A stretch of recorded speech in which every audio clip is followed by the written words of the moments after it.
Para você que está acompanhando a programação da Rádio Defensoria, está no ar o programa A História Contada por Nós, uma iniciativa do Movimento Negro Unificado, da Coordenação de Promoção da Igualdade Racial e da Coordenação de Políticas de Saúde da População Negra, através da CESAL.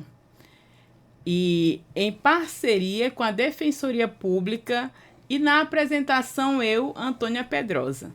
Na minha companhia hoje eu tenho aqui uma companheira de lutas que vai falar um pouco mais sobre o dia 25 de julho e a Marcha Nacional de Mulheres Negras. Companheira Nelita, seja bem-vinda.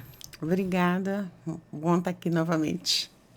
É importante ressaltar que o programa A História Contada por Nós tem como objetivo de gerar protagonismo e visibilidade às chamadas minorias que possuem suas vozes silenciadas e sem a oportunidade de ocupar espaços em que sua fala seja validada. Assim como ser um lugar em que possamos conhecer o que tem sido feito em prol da igualdade racial, da inclusão, do combate ao racismo e de qualquer tipo de preconceito, não apenas em datas específicas. Também não podemos esquecer do agradecimento especial ao defensor público Oleno Matos por propiciar esse momento único. Lembrando que você pode acompanhar os nossos programas pelas plataformas online da Defensoria Pública e a live no YouTube. Então, como eu já falei, a gente vai conversar hoje com a companheira Nelita Frank, que é socióloga, educadora popular, feminista e ativista da Articulação de Mulheres Brasileiras, AMB.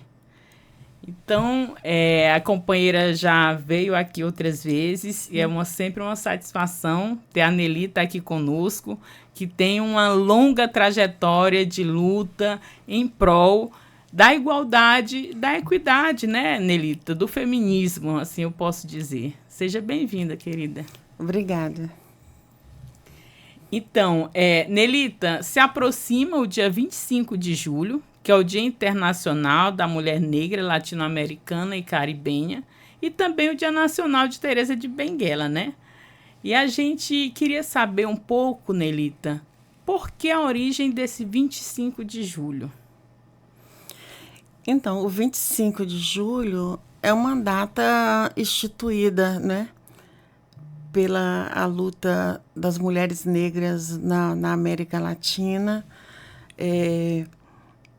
No caso de Teresa de Benguela, é uma mulher ainda do período colonial, uma mulher negra que teve um papel importante na liderança da resistência negra, da luta contra a escravidão, as torturas e na defesa do direito do povo negro e contra todas as mazelas do que o racismo, do que a escravidão trouxe para o Brasil, né?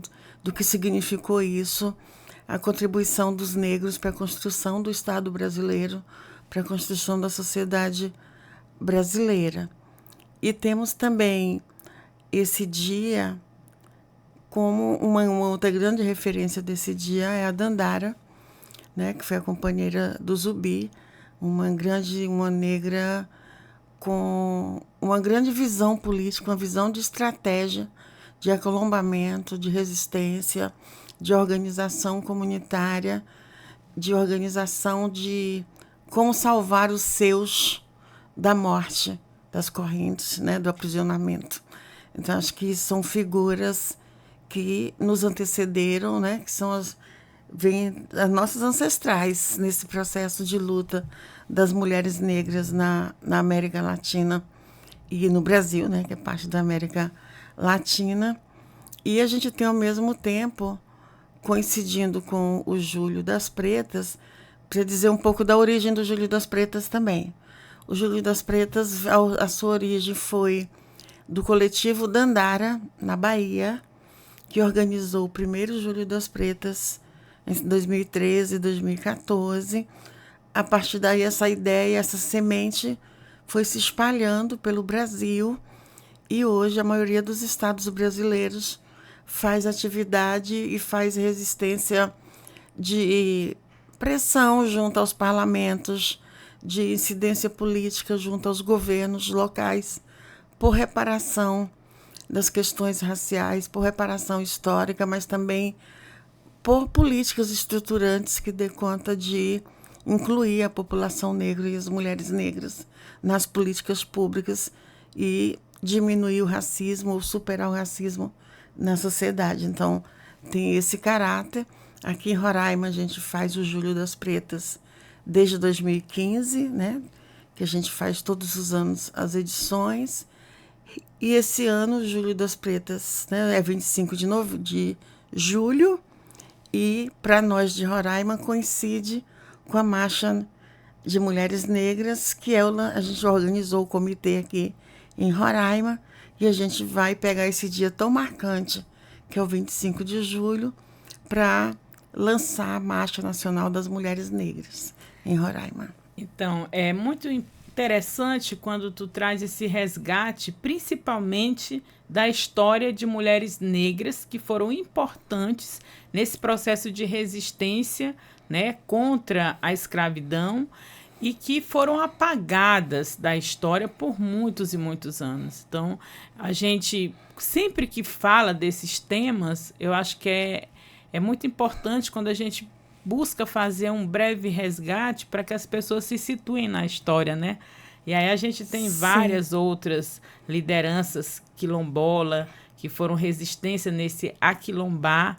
E o quilombismo que alguns autores defendem, que veio muito antes ainda do que Luiz Gama, no sentido da luta, né, contra a escravidão.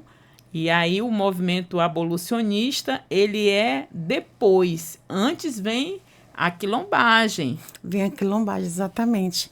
E a quilombagem vem, desde o seu nascedouro, vem como um processo de resistência, né? De defesa da vida das pessoas, de luta contra a violência, né? As agressões, a violência de um Estado colonial, depois de um Estado, né, republicano, que ainda tinha, né, a violência.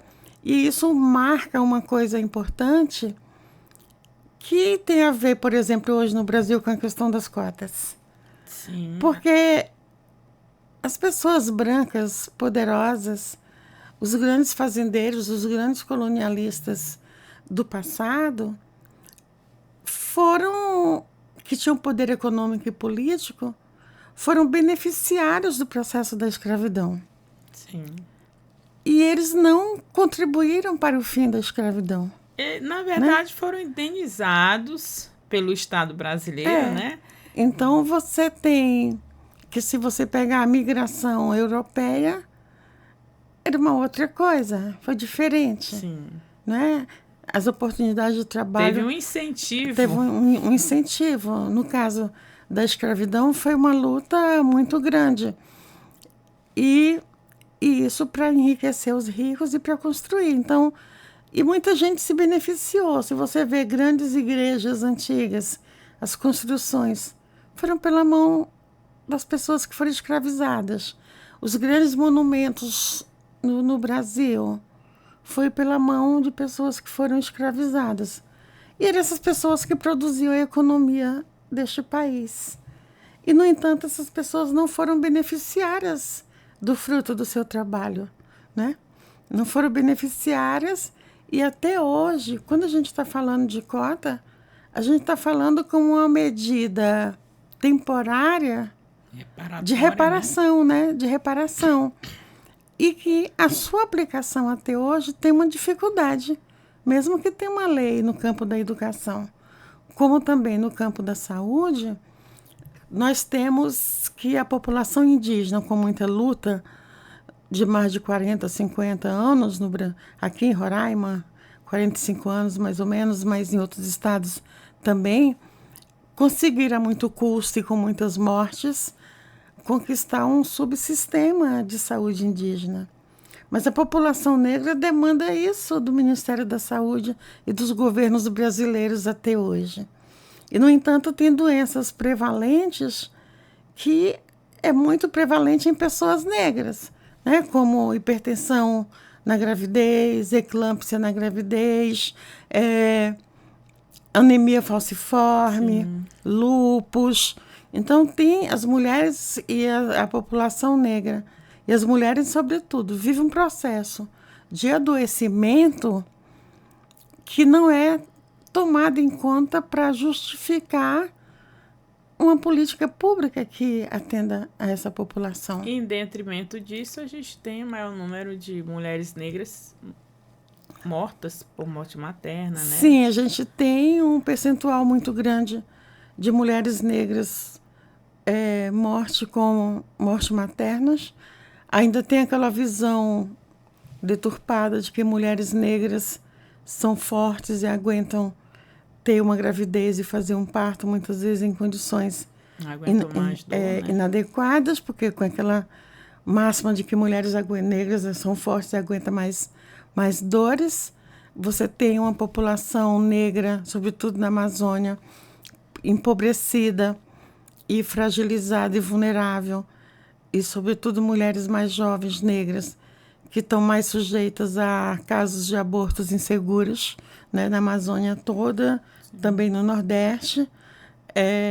Você tem maternidade cedo de meninas indígenas, mas também de gravidez na adolescência, né, de meninas indígenas e também de meninas negras. E a gente sabe qual é a nossa condição de Amazônia. Sim. A nossa condição de Amazônia, o pouco que se tem de política não chega a todos os lugares, não atinge a todas as pessoas. Sim. Então, o SUS é democrático, é integral, é universal, é o que nós temos de mais avançado e é elogiado no mundo todo. Muitas coberturas são feitas pelo SUS, mas, no entanto, o acesso na ponta para atender a população não atende no nível de igualdade. Sim. Né?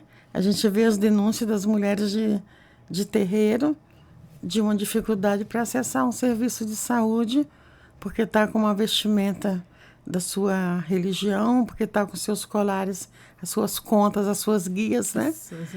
Suas indumentárias, né? E tem uma resistência para atender essas mulheres.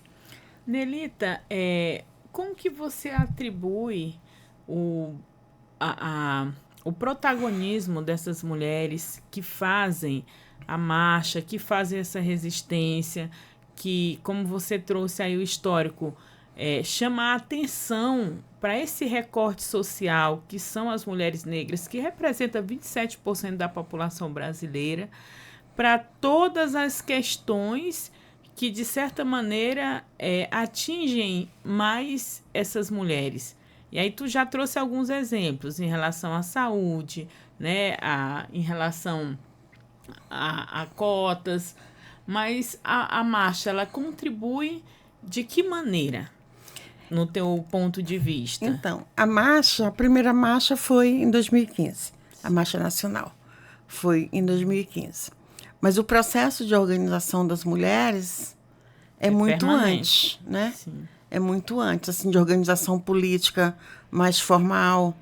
A participação das mulheres negras em sindicatos vem de um tempo, mas sendo minoria ainda, mais coletivos de mulheres, associação de mulheres, né? Você tem a Federação das Domésticas, a FENATRAD aí, que defende o direito das trabalhadoras domésticas, com uma longa escalada de organização política, e mesmo assim, do total de trabalhadoras domésticas de uma categoria entre 6 milhões e 8 milhões, você tem só cerca de 25%, 26% de mão de obra formalizada, né? Digamos, com carteira assinada, como todo mundo. Ainda há uma rejeição e uma negação. Há uma rejeição e uma negação. Mas a gente tem o processo da década de 60, 70, com o processo de ditadura, onde muitos coletivos começaram a se organizar por resistência à ditadura, porque mesmo as pessoas negras estavam em condições vulneráveis e de negação dos seus direitos e de usurpação do mínimo que se tinha de direito, né? Civis e políticos, que a ditadura sequestrou isso. E aí, Com um processo um pouco mais de abertura, no início, muitas pessoas começam a voltar ao Brasil, as que foram exiladas. E muitos coletivos se juntaram para fazer o enfrentamento e resistir à ditadura. Algumas pessoas não tinham como buscar exílio também. Né? E com isso, quando vem o processo inicial da abertura, muitos coletivos vão surgindo. Movimentos negros vão surgindo, vão se organizando, coletivos de mulheres negras, coletivos de população LGBTQIA+. É só pensar que a população LGBTQIA+, LGBT, né? LGBTQIA+, que a sigla agora é maior, é uma população onde mais se mata, a população que mais se morre, né, em decorrente da violência. E com um fator agregado, quando essa população é negra. Sim. Quando seus integrantes são negros, você tem um grau aí de violência importante. Como também a população carcerária no Brasil, a maioria é negra, e entre os jovens de 16, 15 a 21, 24 anos, a maioria da população jovem encarcerada é de negros, e quando são mulheres, ainda existe, e sempre tem notícias circulando, de esterilização forçada de meninas negras que estão em privação de liberdade. Né? E com isso, as mulheres negras puderam também ir se organizando, e foi importante a garantia e a mobilização das mulheres na Constituinte de 88, onde tem um capítulo, né, sobre a questão dos direitos humanos, dos direitos civis e dos direitos de população negra e indígena, né? Assim, escreve, é um capítulo novo na Constituição. E as mulheres negras e as mulheres feministas também foram super importantes, né? O famoso lobby do batom, na construção, né? Na construção da Constituição. E ali você assegura alguns direitos. E vem também a defesa do PAISME, que é o programa, né, de saúde e direito reprodutivo das mulheres. Então, tem uma participação importante das mulheres negras. E sempre com essa denúncia da violência, do machismo, do sexismo, da pobreza nas favelas, nos guetos, nos morros, nos bairros pobres, né, onde não tem morros, mas tem bairros das periferias, uma população aí que está absolutamente jogada à própria sorte. Sim. A gente viu o exemplo mais recente, que foi a pandemia, aonde nessa época eu estava em São Paulo no início, e era um horror a quantidade de gente que não conseguia máscara, que não conseguia atendimento no posto de saúde. E aqueles que sequer conseguiam descer do morro, descer das favelas. Então, as pessoas faziam ajuda mútua. E eu lembro daquele caso emblemático. Uma das primeiras mortes foi de uma empregada doméstica. De uma empregada doméstica. Mulher negra, né, Nelita? Que não teve... Onde muitas famílias não abriram mão de pagar o salário das empregadas domésticas, deixando elas em casa para que pudesse ter proteção. Sim. E foi o caso do Rio de Janeiro. Esse era só um exemplo. Mas, assim, as pneumonias que as mulheres com os pulmões comprometidos, não, é pneumonia, não tinha um diagnóstico, né, precoce. Sim. E a negação da vacina, né? Uhum. A negação da vacina pelo governo anterior ao Lula, do governo do presidente Lula, negou a vacina até praticamente o último momento. E isso, milhares de mortes, né, poderiam ser evitadas. E a população negra sofreu muito com isso. Então, as mulheres, quando elas vão se organizando politicamente, vão criando suas organizações, suas mobilizações, elas começam a fazer encontros políticos de demanda, de pautas, começam a negociar nos municípios com prefeituras, né, com secretarias, no Estado, com os governos, começam também a fazer congressos. Então, teve uma grande conferência em Durban, onde as mulheres levaram a pauta, E aí começa a ter as intelectuais negras, as professoras negras, sim, que começam a produzir. A produção ainda é pequena, sim, porque a produção maior, a visibilidade são dos homens, e na população negra não é diferente. A gente vê que um grande expoente é o Luiz Gama, né? Sim. Mas tem todas as mulheres aí por trás. É a questão que você trouxe, né? Esse silenciamento. Tem um silenciamento, esse apagamento. Negras. Se tem, por um lado, tem um apagamento das mulheres, da população negra na sociedade e disfarçado do mito da democracia racial, que a gente já derrubou isso, né? Que isso nunca existiu. Você tem o silenciamento na educação, na saúde, nos postos de trabalho, né? Então, você tem nas várias áreas de trabalho, sobretudo nas áreas de poder, de decisão, onde a mulher negra não está presente. Sim. E que a população negra, até então, em anos recentes, não estavam presentes. E, às vezes, muitas vezes, colocam uma pessoa negra num cargo de poder, mas é uma pessoa que nem sempre comunga com a defesa do direito da população negra, né? Então, tem essas complicações também. Então, as mulheres conseguem. No processo do governo Lula, do primeiro, onde tem um reforço e uma instituição 2002. Das conferências, 2002, 2003, né? Das conferências de igualdade racial e das conferências de políticas públicas de mulheres, de direitos humanos, de igualdade racial, das cidades, né? Conferência de comunicação e de saúde. As mulheres são fundamentais para escrever a sua história. Sim. No capítulo dessas conferências e de demandar direitos. Então, em 2015 tem a primeira marcha. Ali a marcha já era contra a opressão, o sexismo, o machismo e todas as formas de violência. A gente já colocava a questão do bem viver e da reparação. Uhum. A marcha agora, em 2025, tem como tema central a questão da reparação e do bem viver. E isso para a gente é uma pauta que é importante, é uma pauta que a gente precisa estar colocando esse debate na sociedade. Por que é reparação? É uma reparação histórica, porque o resultado do que foi a escravidão no Brasil determina a sociedade racista que nós temos. E a gente poderia dar um exemplo, né, Nelita, para as pessoas compreenderem o seguinte.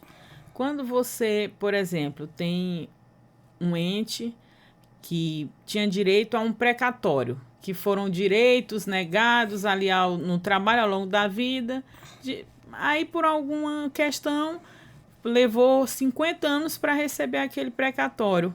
Aí a pessoa morreu, mas os seus descendentes vão receber esse precatório.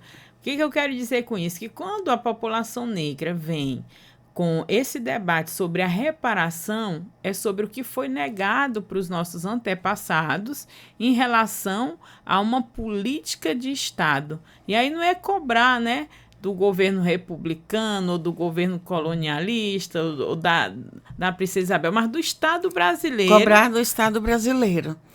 Vamos lá, 2 exemplos assim bem práticos.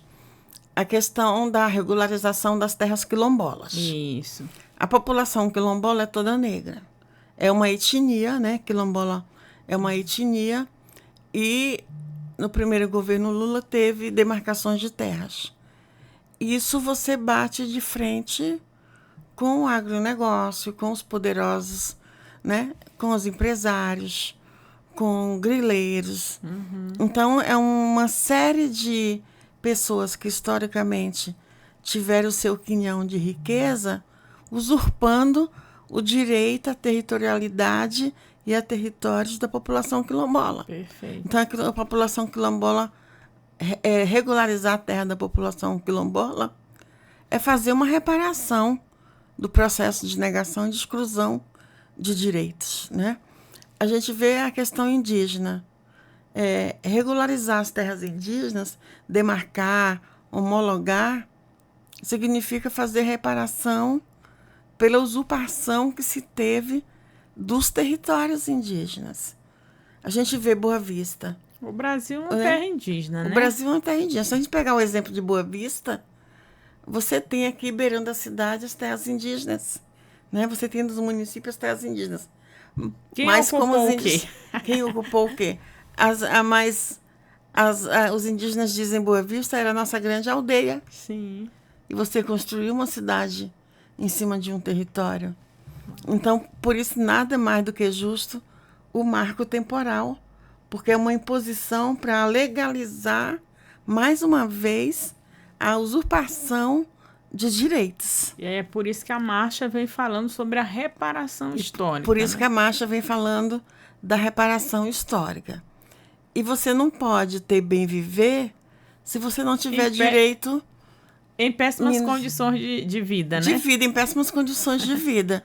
Eu não posso dizer que eu tenho uma vida boa, se não tem acesso à saudável, saúde, se eu não alimentação. Se as pessoas não tiverem acesso à saúde, alimentação, a uma moradia digna, a uma cidade segura para poder viver sem violência, né? A terra no campo para poder plantar, para poder colher, para poder sustentar suas famílias, mas também para poder se manter e sustentar a alimentação da população brasileira. Escoar a produção. E tem uma coisa importante dentro dessas questões, por exemplo, o Banco do Brasil, que foi um dos financiadores da escravidão, né, que ele emprestava dinheiro para os senhores comprar pessoas para escravizar, mesmo após o fim da abolição, né, que a gente chama de o tráfico. E aí teve um pedido formal de desculpas, né? O governo brasileiro também reconheceu. Então, assim, o pedido de desculpa é importante? Mas ele tem que vir atrelado a políticas reparatórias. Né? A gente não vai longe.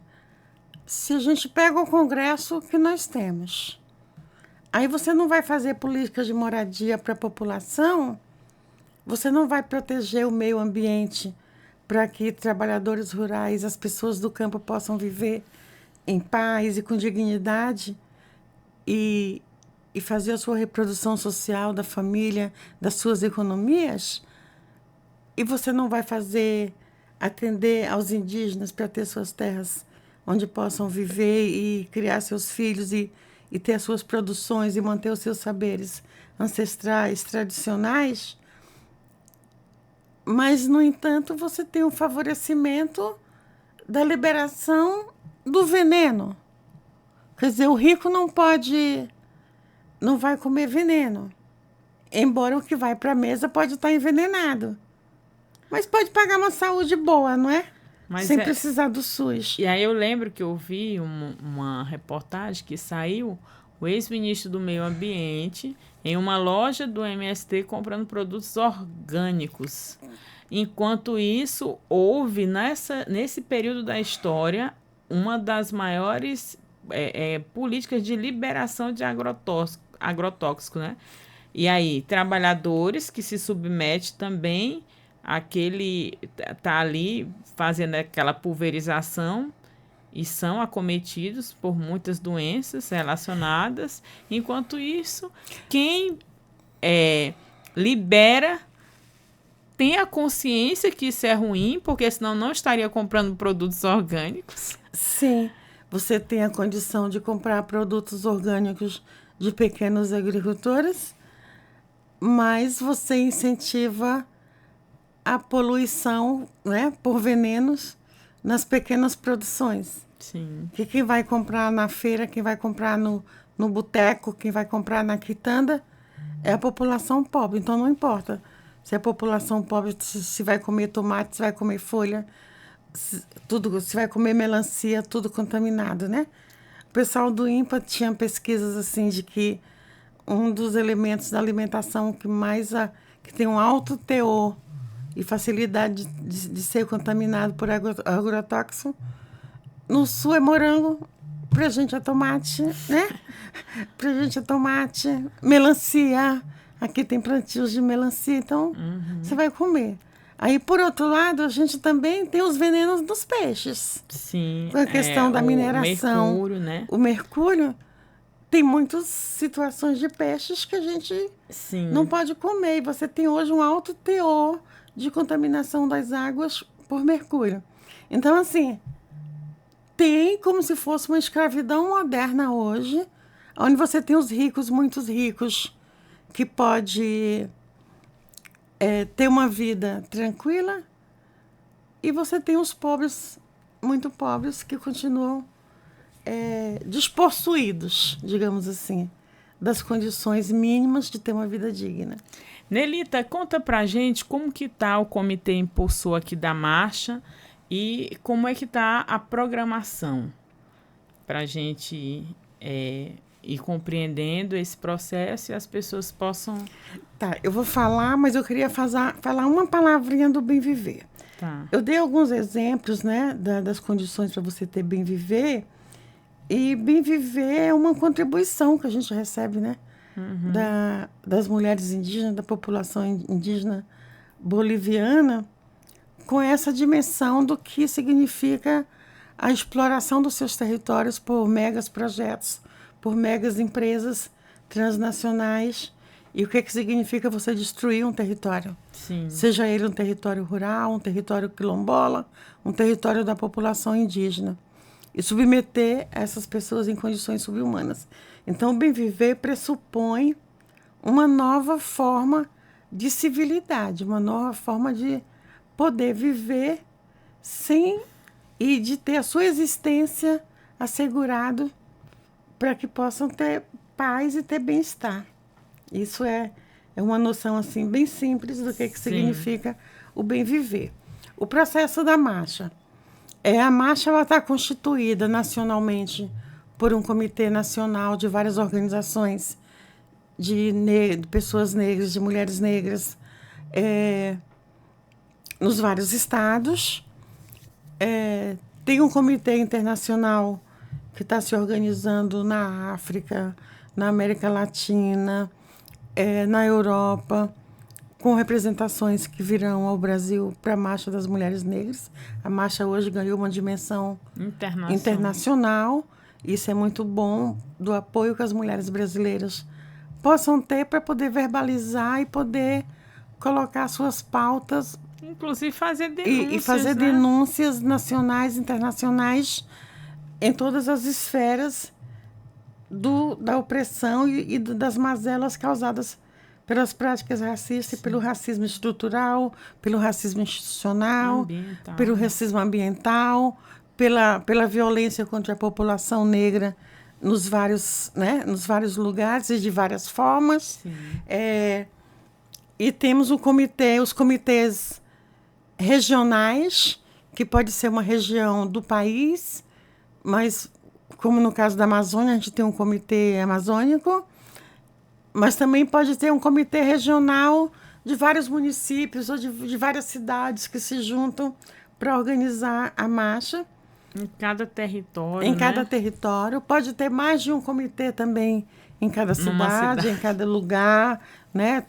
Pode ter comitê de população, de religião de matriz africana, pode ter de ciganos, negros, LGBT, pode ter de LGBT, como tem no Rio Grande do Norte, pode ter de mulheres negras de movimentos sociais que não estão nos terreiros ou que não estão no quilombo. E assim vai se movimentando. Tem comitê de comunicadores alternativos, né, de comunicação de mídias alternativas. Tem mais de cerca de 40 coletivos de comunicação que organizou comitê também para poder trabalhar e fazer uma comunicação maciça, né? Maciça, mas uma comunicação segura, sobretudo, e com uma narrativa que vem da própria organização da população negra de defesa dos coletivos, né? Do porquê, né? E do porquê da marcha. Temos os comitês estaduais.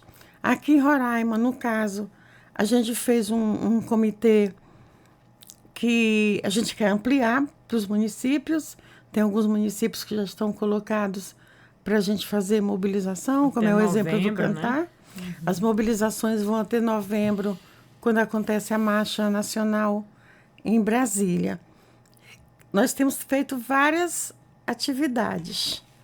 A gente está descentralizando as atividades, estamos fazendo as atividades nos bairros, né? Que isso você descentraliza e, ao mesmo tempo, você chega nos bairros com mais dificuldades, né? Sim. E com mais fragilidade de estrutura e tudo. Então, já fizemos rodas no bairro João de Barro, com mulheres migrantes. Fizemos com a juventude do hip hop na União, no bairro União. Fizemos aqui no centro da cidade com mulheres de movimentos. Fizemos uma outra com mulheres de terreiro. Com mulheres de terreiro, a gente trabalhou a questão da saúde da população negra. Com as mulheres migrantes, a gente trabalhou a questão do trabalho digno. Com as mulheres de movimentos, a questão do feminismo negro. E assim a gente, para poder chegar... Está em marcha, né? A gente já está em marcha. A gente está fazendo em cada local o lançamento itinerário, né? Itinerário da marcha, para poder enraizar a marcha. Porque a marcha não é um evento, simplesmente. Único, né? Não, a marcha é um processo político de fortalecimento de organização das mulheres negras nos vários territórios e de ampliar esse leque com a voz negra no Brasil, né? No Brasil todo. É um movimento contínuo, né? É um movimento contínuo e a marcha é um momento em que você junta gente, você pode falar dos problemas, pode falar das conquistas, pode falar dos desafios, né? E por que a gente está marchando. A marcha é isso. E a gente tem amanhã essas rodas de conversa e os lançamentos itinerários. Vai combinar amanhã com uma festa de lançamento. Dia 25. Dia 25, sexta-feira, com uma festa de lançamento da Marcha de Mulheres Negras em Roraima, que começa a partir das 18h30, no bairro Senador Hélio Campos, para eu não trocar. Sim. No bairro Senador Hélio Campos, no terreiro da Mãe Neuci. Isso. E aí a gente está mobilizando, chamando a sociedade. Sim. Quem é antirracista será bem-vindo. Exato. À festa. As mulheres negras dos vários coletivos. Quem pode participar, Nelita? Quem pode participar, né? Aí os movimentos sociais da cidade, do campo, Sim. indígenas. Então, é em torno disso que a gente está organizando. Todas as pessoas são bem-vindas, é isso? Todas as pessoas antirracistas são bem-vindas. Sim. É isso. E aí vai ter música, vai ter poesia, vai ter apresentação Tendas, né? de dança, vai ter o grupo Afoxé, vai tocar a Leonela Eduardes, né? Uma companheira que está aqui na cena cultural e musical de Roraima, também vai cantar. A banda do Hernandes vai estar lá para dar o suporte para a gente com as tendas tem o apoio da FETEC e do SEBRAE, que vai montar as tendas. Em uma das tendas vai ter barracas, também vai ter momentos de venda de produtos, de artesanatos, de produtos negros, produzidos por mulheres negras, e também de alimentação. Vai ter, obviamente, muito axé, muita música, muita alegria, mas também um ato político, onde as organizações possam colocar suas agendas, suas pautas e as suas questões. E tem várias organizações que fazem parte do Comitê de Roraima, né? Tem o Núcleo de Mulheres de Roraima, do qual a gente faz parte. Sim. Tem a Articulação de Mulheres Brasileiras, tem o Movimento Negro Unificado, tem o movimento negro, né? a Um Negro, né? Tem também as meninas do hip hop, tem as mulheres de terreiro com Emília. a FATAB, né? Com a FATAB. Capoeira. Tem as capoeiristas com a Tagarela, que é uma das representantes aí, uma capoeirista que está com a gente no Comitê Impulsor, né? No Comitê Impulsor. IVA? Tem o IVA, que é o Instituto Vidas Amazônicas. O que mais? Tem várias organizações. Mas também está aberto para que até novembro mais organizações que queiram engajar na luta antirracista, na construção da marcha, também pode estar integrando o comitê, pode compor o comitê e também pode entrar no grupo da marcha. Tem um grupo de WhatsApp da Marcha de Mulheres Negras, que é onde circulam as informações, os textos, os vídeos, as chamadas para reuniões, as chamadas para oficinas. E quem quiser acompanhar, qual é o Instagram? Então, quem quiser acompanhar, a gente tem o Instagram da Marcha, que é Marcha de Mulheres, Marcha Mulheres Negras de Roraima. Porque tem Mulheres Negras RR, né? Sim. RR, @ Núcleo de Mulheres RR, né? Que é de Roraima. O Menira.hiphop, que também é uma... Faz parte do comitê, que faz parte tá divulgando, do comitê. Né? O Instagram do MNU Roraima. MNU RR Roraima, que também tá acompanhando. A Casa Catitu também, né? Que está divulgando, né? que apoia. E assim a gente vai fazendo essa comunicação em rede, né? Essa grande marcha, mas também essa comunicação para poder estar discutindo e proporcionando à população esses momentos de divulgação do que a gente está fazendo. A gente também se coloca à disposição para fazer atividades em escolas e falar da marcha, né? Falar com crianças, falar com jovens sobre a questão racial, a questão da discriminação, do preconceito e por que marchar. Tem um outro Instagram também agora, que é das meninas do Raíças Folclórica, que é do bairro do João de Barro. Né? As meninas migrantes vão estar com a gente apresentando teatro, dança e poesia. Que legal. Tem um grupo de dança também do bairro Senador Hélio Campos, que vai apresentar também um teatro. Então, uma dia dança. 25 de julho vai ter uma vasta programação de lançamento da marcha, né? Uma programação cultural bem bacana. Uma programação cultural e política em Roraima, né? As pessoas estão convidadas aí.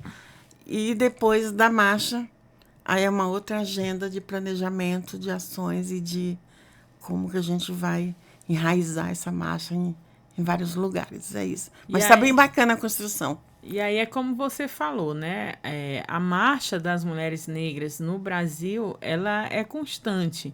E aí esses momentos é para fazer uma força maior para que se possa ter ações concretas de mudança na vida dessa população negra, né, Nelita?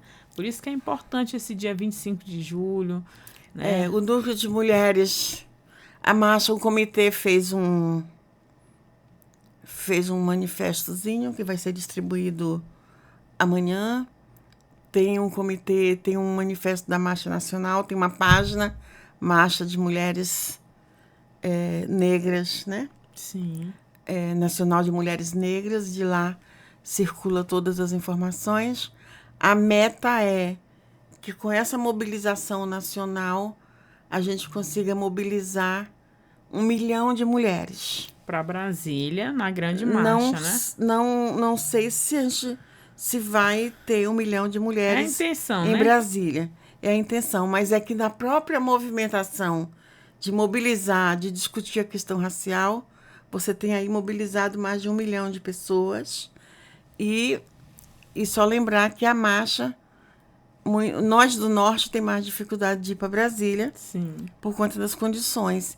E a marcha é um movimento autogestionado. Sim. É as mulheres que fazem suas economias, que buscam suas alternativas para poder ir para Brasília, mas também a gente aceita patrocínios, né? de pessoas que queiram contribuir com a luta das mulheres antirracista, né? E das mulheres negras. Nelita, deixa um recado para o dia 25 de julho para as mulheres, principalmente aqui que são de Roraima, para compreenderem a importância desse processo, dessa data. Qual o recado que você deixaria para essas mulheres e para a sociedade também, né? Hoje eu poderia dizer que marchar contra o racismo, contra o sexismo, contra a violência e a opressão é uma condição que nós nos colocamos e que a sociedade deveria se colocar para a gente, de fato, ter uma sociedade democrática. Porque não há democracia plena se a gente não combater o racismo e não dar um fim no racismo nesse país. A gente precisa disso porque não podemos ter um Estado democrático de direito onde as pessoas não têm as condições iguais de sobreviver, de trabalhar, de fazer política, né? E a gente precisa romper o silenciamento. Todas as mulheres que estão nos ouvindo precisam romper com o silenciamento da população negra, mas, sobretudo, romper com o silenciamento das mulheres, que aí se dá em todos os níveis, com agravante maior para as mulheres negras. Mas as mulheres estão na cena das revistas, do teatro, do cinema, né, do trabalho. Em vários momentos, esse país é sustentado pela força do trabalho das mulheres. E todas as mulheres é importante participar desse processo. E, por fim, eu queria dizer que, para Roraima, especificamente, além disso que eu falei agora, construir a marcha, construir a discussão contra o racismo, contra a xenofobia, é uma condição, um desafio político que nós nos colocamos, porque a gente vive num estado de tríplice fronteira, com um processo de migração importante. A gente vive com a Venezuela, de outro lado com a Guiana, onde entra um contingente populacional negro, né, importante, peruanos, haitianos, guianenses, nesse estado.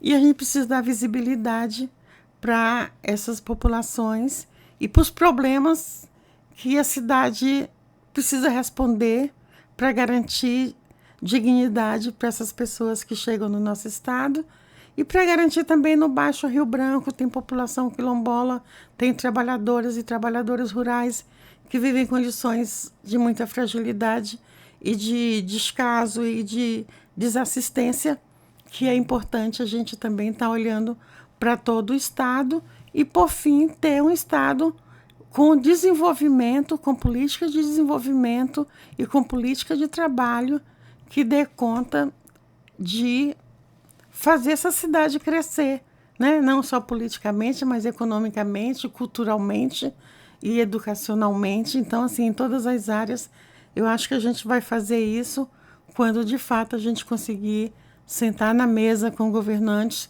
ter governos democráticos, ter governos progressistas que abarquem essas pautas e que realmente construa políticas públicas estruturantes para todas nós e para todos e todas. Muito obrigada.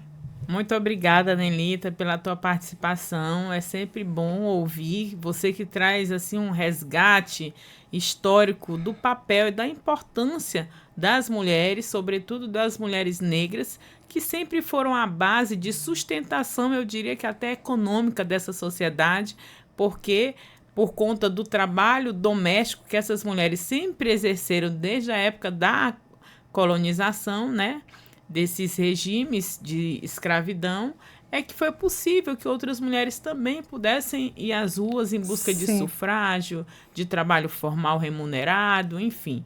Então, é por isso que é muito importante conhecermos essa história.